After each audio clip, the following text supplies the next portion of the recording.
นั่งบ่แม่น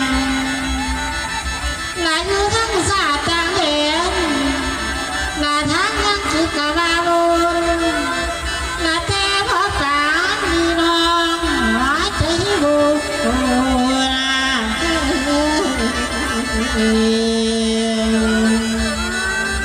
หัวพี่ใจหัวใจบุ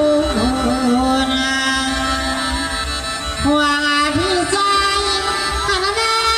นะโอ้ยโอ้ยน้องเวลาหน้ามาบัดนี้ได้เรื่องงานที่แล้วบ่มีแนวสิปิ่นเปียเด้น้องลาพ่อแม่เอ๋ยมีจากเฮือนกันมีจากบ้านหาเงินเจ้าเขาเฝ้ากินลานี้จะดันกันนิ่มได้ยินแต่คนจาลาจะพาน้องเจดีซ้ำหน้าที่พังนาง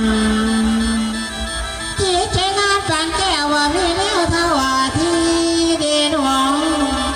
ละพ่อแม่เอ๋ยลูกหลานมาน้องมือนี่เห็นแล้วว่าคาดตาลูกหลานได้เห็นแล้วว่าสงหรือสงสารก็มีตัวกันจ่าสมหาทานผู้ทานหลักหาเราถูกทานทั้งบ้านป่าขาดวนอย่าเต้าหนีเมื่อน้องเมื่อนอนก่อนอีนางดอกเดือทานลาแย่เปล่าคืนเมื่อบานครั้งมีทานด้วยแจงหงพวกไม่ป่าพอลืมกาทั้งพวกพี่น้องอย่ามองเศร้าว่ากาวาทีเจ้าทำบุญเท่านี้มีแต่ความสุขอาณาจาราให้หายถูกยาจะมีมาตวงลาขอให้พากันขึ้นมาสาบันทองไปย่องหาย่องลายาเด้ออย่าได้มองหน้าโบราณเจ้าพลทานเจ้า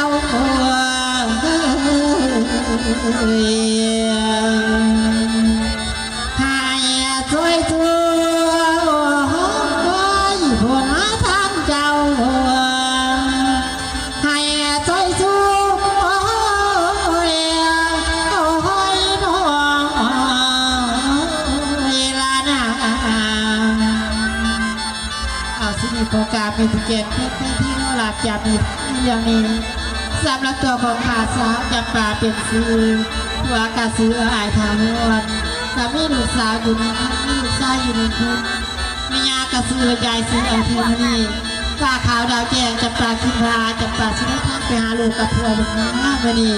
พอแล้วจำปาชิพาไปสากลเอาปีใหม่ไกลเทพได้อาจารย์ดนตรีด้วย